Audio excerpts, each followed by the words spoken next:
한맛 세상으로 오신 것을 환영합니다. 저는 책 추천하는 북티시의 김성대입니다. 오늘 여러분과 함께 나눌 책은 필경사 바틀비입니다. 필경사 바틀비는 허먼 멜빌의 작품입니다. 허먼 멜빌은 우리에게 모비딕이라는 작품으로 상당히 알려져 있습니다. 저도 학창 시절에 모비딕을 읽었었는데 떠오르는 것은 거대한 고래 그런 영상 이미지만 떠올리고 자세한 내용은 지겨웠다 이런 느낌이 들었습니다. 하지만 이 필경사 바틀비는 내용도 굉장히 짧은 소설이고 단편 소설이죠. 내용도 상당히 흥미로워 가지고 저는 참 재밌게 읽었습니다. 이 짧은 소설 안에 참 많은 걸 담고 있어 가지고 그 이야기를 독자 여러분들과 함께 이 책에는 과연 어떤 맛이 있을까라는 그런 생각을 좀 나눌 수 있으면 좋겠다는 생각이 들어서 오늘은 이 책을 가지고 여러분들을 만나겠습니다. 필경사 바틀비는 사실 좀 어떻게 보면은 어떤 분들은 이 책을 읽고 나서 바틀비 얘 정말 너무 무능력한 사람 아니야? 이런 사람의 이야기가 이렇게 유명한가? 이런 의문을 품을 수가 있습니다. 특히 그 필경사라는 그 단어에 담긴 뜻도 상당히 생소합니다. 필경사라는 의미는 이전에 복사기가 없던 시절에 중요한 서류라든가 법률적인 그런 문건들은 이 사람의 손으로 이렇게 똑같은 사본을 만들 수밖에 없었습니다. 그런 사본을 만드는 것, 똑같은 서류를 만드는 일을 하는 사람, 인간 복사기라고 해야 되겠죠. 그게 이제 필경사입니다. 그래서 바틀비는 변호사 사무실에 고용이 됩니다. 그래서 열심히 일을 하죠. 열심히 일을 하고 다른 같은 사무실에 일을 하는 다른 동료들보다 더 업무를 빨리 끝내고 자기만의 시간을 갖기도 하고 그렇습니다. 심지어는 퇴근도 하지 않고 24시간 사무실에서 먹고 자고까지 합니다.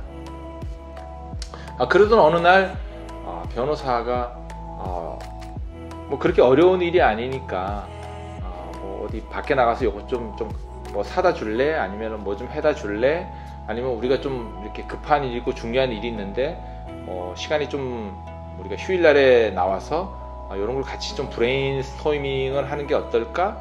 이런 이야기들을 합니다. 그때 바틀비가 이렇게 합니다. 이렇게 이야기합니다. 저는 하지 않겠습니다. 아니, 차라리 하지 않는 편을 택하겠습니다. 라는 이야기를 합니다. 고용주 입장에서는 그렇게 중요한 일도 아니고 잠깐만 시간을 내주면 될 것 같은데 그렇게 어려운 일도 아닌데 이런 이제 생각을 갖고 다시 바틀비한테 그렇게 어려운 일이 아니니까 좀 해달라고 이야기를 하죠. 하지만 바틀비는 하지 않는 편을 택하겠습니다 라고 계속 이야기를 합니다. 결국에는 변호사인 고용주는 바틀비와의 결별을 결심하고 결국 사무실로 옮기죠.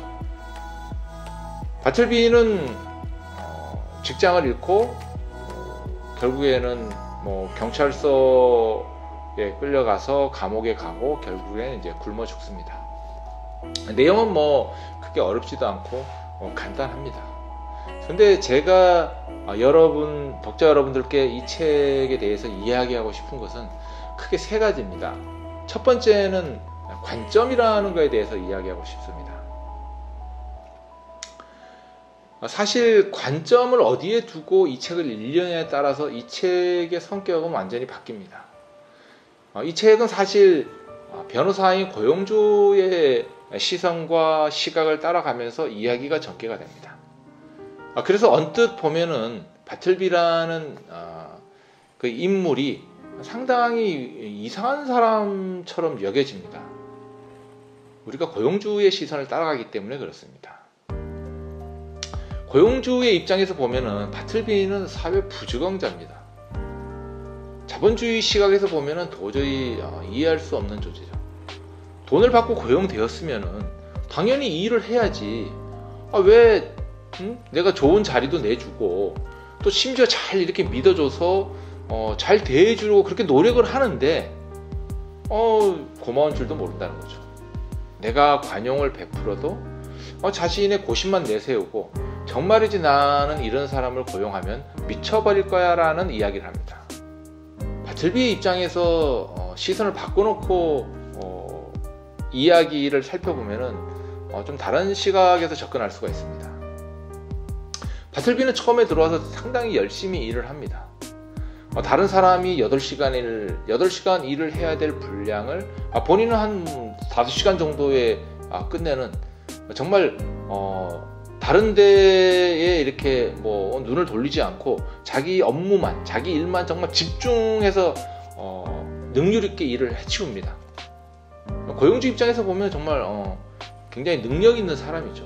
그래서 아마 변호사도 처음에는 이 바틀비라는 존재를 굉장히 좋아했고 믿었던 겁니다. 그런데 차츰 시간이 지나고 나서 이제 잡무가 하나 둘씩 이렇게 바틀비에게 떨어집니다. 바틀비 입장에서는 내가 해야 될 일은 이건데 뜻하지 않게 다른 일들이 계속 들어오는 거죠. 처음엔 당황하고 그렇지만 하여튼 자기 업무를 계속 꾸준하게 열심히 일을 합니다. 하지만은 결국에 변호사는 그런 잡무를 하지 않았다는 이유로 바틀비를 해고하듯이 이렇게 자기 관계에서 이렇게 내쳐버리죠. 심지어는 수지탄산에 맞지 않는다고 건물까지 이렇게 이전해버리죠. 이런 걸 볼 때 바틀비는 과연 내가 고용주한테 고용당한 입장에서 내가 과연 잡무까지 해야 되는가, 이러한 현실들이 어떻게 보면은 그 당시에 월가의 그 탐욕스러운 고용주들과 그 밑에 일하는 사람들의 갈등을 허먼 멜빌은 본인도 직접 느꼈고 그렇게 일을 했었기 때문에 이런 현실적인 문제를 이 소설 속에 끌어왔지만은 마치 이 현실이 우리가 지금 현재 겪고 있는 회사에서, 직장에서 이루어지는 그런 것들과 비슷하다고 생각을 합니다. 그런 면에서 어떤 관점에서의 이런 고용관계를 보느냐에 따라서 누가 옳고 그르고의 그런 판단의 기준이 굉장히 중요하다고 볼 수 있습니다. 두 번째는 저는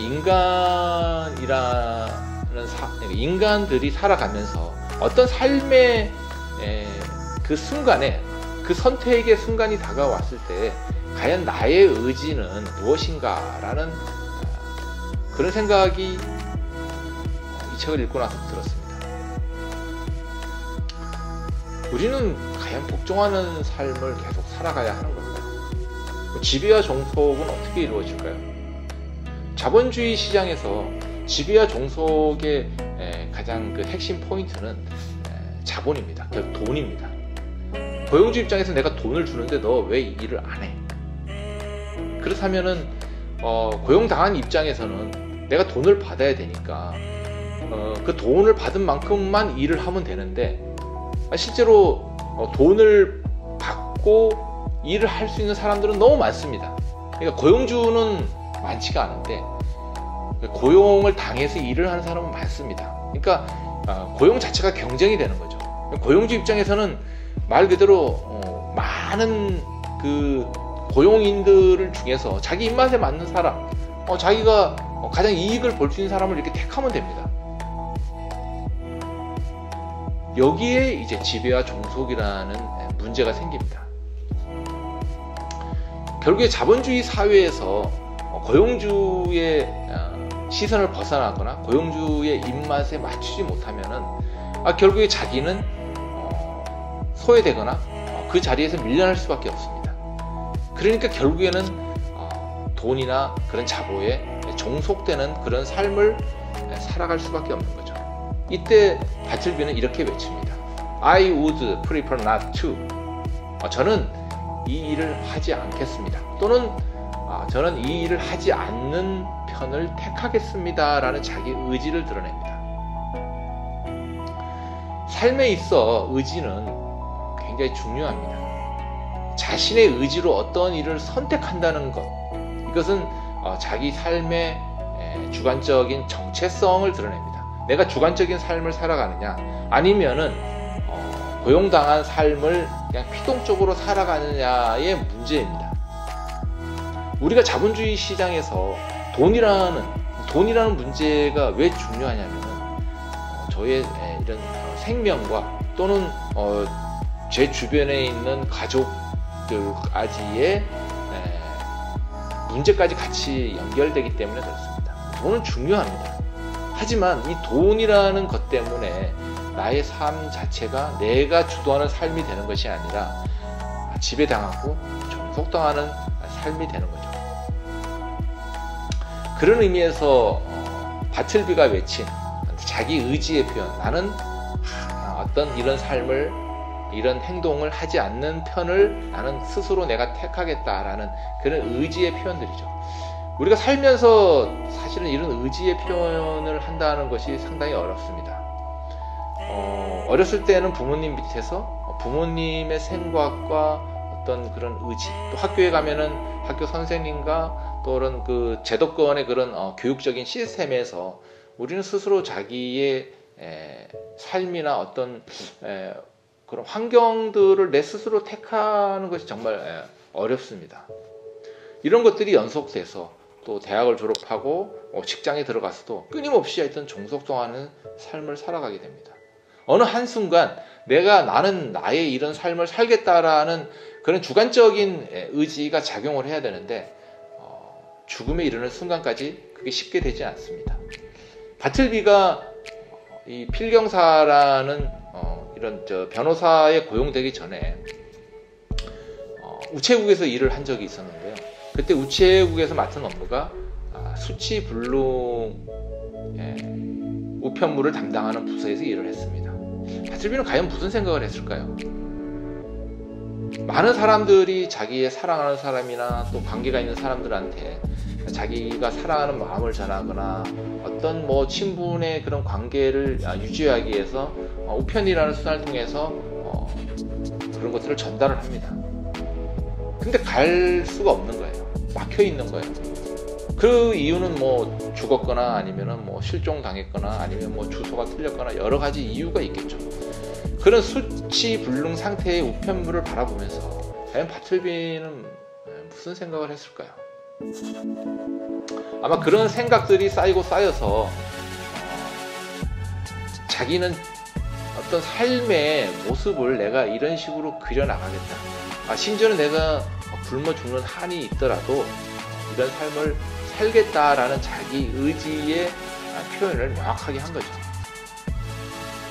물론 그게 죽음에 이르게 되었지만은 우리가 삶을 대하는 태도에서 어느 한순간 이런 의지를 자기 스스로가 택할 수 있는 그런 순간이 왔을 때 과연 우리는 어떻게 할 것이냐에 대한 물음을 저는 던지는 소설이라고 생각을 합니다. 마지막으로 세 번째로 제가 이 소설을 읽으면서 느꼈던 것은요, 대화입니다. 사실 고용주와 바틀비는 끊임없이 자기의 이야기를 상대방에게 설득하려고 하죠. 특히 고용주 입장에서 내가 이렇게 해주고 나는 내 생각은 이런데 너는 왜 이렇게 안 따라와? 심지어 내가 더 많은 보수를 주고 내가 널 믿는데, 이런 마음을 가지면서 바틀비에게 자신의 생각을 끊임없이 이야기를 하면서 따라와라고 이렇게 설득을 합니다. 우리가 인간관계에서 상대방과의 대화는 설득을 위주로 하는 그런 대화가 이제 많이 이루어지고 있습니다. 우리 흔히 이제 상대방하고 이렇게 아니면 가족관계라든가 부모와 자식 간에도 엄마는 나하고 대화가 안 통해, 아빠는 정말 대화가 안 통해, 이런 말들을 많이 합니다. 지금 우리 사회에서도 가장 큰 문제가 되는 것이 나이가 많이 드신 분들과 또 젊은 사람들 간에 대화가 안 된다는 그런 말들을 상당히 많이 합니다. 그러면서도 대화를 저 사람과는 대화가 안 돼. 그 말의 핵심에 그 저변에 깔려 있는 건 뭐냐면은 내가 설득했는데 쟤는 설득이 안 돼. 이런 뜻으로밖에 들리지가 않습니다. 이것과 관련해서 제가 떠오르는 인물이 한 명 있습니다. 비트겐슈타인입니다. 비트겐슈타인은 철학적 탐구라는 저서에서 삶의 맥락에 따라서 다양한 언어가 존재하고 있다고 이야기를 했습니다. 비트겐슈타인이 사실 굉장히 그 당대의 유명한 철학자죠. 그래서 자기는 이제 나는 이 철학 여기서 내가 이걸 모든 걸 끝내고 나는 어떤 원리와 원칙을 난 제시했어. 그리고 시골에 가서 난 좀 쉴 거야. 시골에 내려갔는데 다 이렇게 농사를 많이 짓는 분들이 많아요. 농사 짓는 분들의 아이들이 교육을 못 받습니다. 비트겐슈타인이 이렇게 생각을 하죠. 얘들이 좀 더 많은 교육을 받고 공부를 하게 되면은 더 나은 삶을 살 수 있을 건데 라는 생각을 갖게 됩니다. 그래서 그 부모님들을 만나서 이렇게 이야기를 하죠. 얘들이 또 공부를 많이 하고 그러면 더 좋은 삶을 살 수 있을 텐데요 라고 이렇게 이야기를 합니다. 그러자 그 농부들은 이렇게 얘기해요. 그 공부는 뭐 해서 뭐예요? 그냥 뭐 어릴 때 잠깐 글자만 읽을 수 있으면 되지. 그냥 뭐 지금 현재 우리 농사 이렇게 해가지고 좀 더 수확량을 늘리는 것이 더 나은 삶을 사는 것이 아닐까요? 라는 이제 서로 다른 이야기를 주고받습니다. 비트겐슈타인은 답답하죠. 당대에서 가장 똑똑한 자신의 말을 듣지 않으니까요. 심지어는 자신 보고 틀렸다고 이야기하니까 얼마나 답답하겠습니까? 비트겐슈타인은 정말 오랫동안 그 일 때문에 고민을 합니다. 그때 깨달았습니다. 이게 내가 살아가는 이 삶의 한 모습이 이 사람들과는 다르구나. 삶의 맥락이 틀리다는 것을 그때 이해를 합니다. 서로가 살고 있는 나라나 지역, 또 처해 있는 환경, 그리고 받은 뭐 교육 수준이라든가 그 다음에 나이 이런 거에 따라서 완전히 달라질 수가 있다는 거죠. 똑같은 언어를 쓰는데도 삶의 맥락에 따라서 그 이해하고 하는 것이 완전히 틀립니다. 결국엔 대화가 안 되는 거죠. 나는 이런 생각을 하고 있는데 이 사람은 똑같은 이야기인데 다른 생각을 하고 있는 겁니다. 그래서 비트겐슈타인은 언어 게임에서 상대방과의 대화를 원하면은 그 사람의 언어 규칙 속에 들어가라고 이야기를 합니다. 그 사람의 언어 규칙 속에 들어가라는 말은 그 사람의 삶의 맥락 속에 들어가라는 소리입니다. 아무 말 하지 말고 네 생각하지 말고 오로지 그 사람의 입장만 맹목적으로 따르라는 이야기입니다. 그러다 보면은 그 사람이 가지고 있는 것을 이해하게 되고 그 사람과 대화가 된다는 뜻입니다. 이게 얼마나 어렵겠습니까? 사실 이건 뭐 거의 불가능에 가깝습니다. 결국에는 대화를 한다는 것은 사랑하는 사람만이 상대방을 이해해 줄 수 있으니까 사랑하는 마음이 없으면은 진정한 대화는 이루어지기 힘들지 않느냐라는 생각이 듭니다. 대화는 사랑입니다. 만약에 바틀비라는 사람을 이 고용주인 변호사가 정말 사랑했다면 바틀비가 가진 생각이 무엇인지, 바틀비가 어떤 삶을 살고 싶어 하는지 그 바틀비의 삶의 맥락 속으로 들어가서 아마 대화를 시도했을 것입니다. 하지만 변호사는 결코 그러지 않습니다. 자신의 생각과 자신의 삶의 맥락 속에서 자신이 가지고 있는 그 세계로 바틀비가 들어오라고 설득할 뿐입니다. 이건 대화가 아니라 강요일 뿐인 것이죠. 바틀비라는 이 소설에 담겨 있는 다양한 다른 의미도 상당히 많다고 생각을 합니다. 하지만은 저는 크게 이 세 가지를 가지고 이 필경사 바틀비를 이야기해 봤습니다. 장석주 시는 이런 말을 했습니다. 내가 원하는 것을 할 수 없다면 원하지 않는 일을 하지 않는 것이 좋다. 내가 원하는 것을 가질 수 없다면 내가 이미 갖고 있는 것을 원하는 것이다 라는 말을 했습니다. 필경사 바틀비를 저는 읽으면서 과연 진정 내가 원하는 것이 무엇인가 라는 생각을 다시 한번 떠올렸습니다. 여러분들은 과연 이 필경사 바틀비를 읽고 어떤 생각을 갖게 될지 저는 궁금합니다. 신종 코로나 바이러스가 유행하는데 모두 건강에 유의하시기를 바라면서 오늘 이 시간을 마치겠습니다. 감사합니다.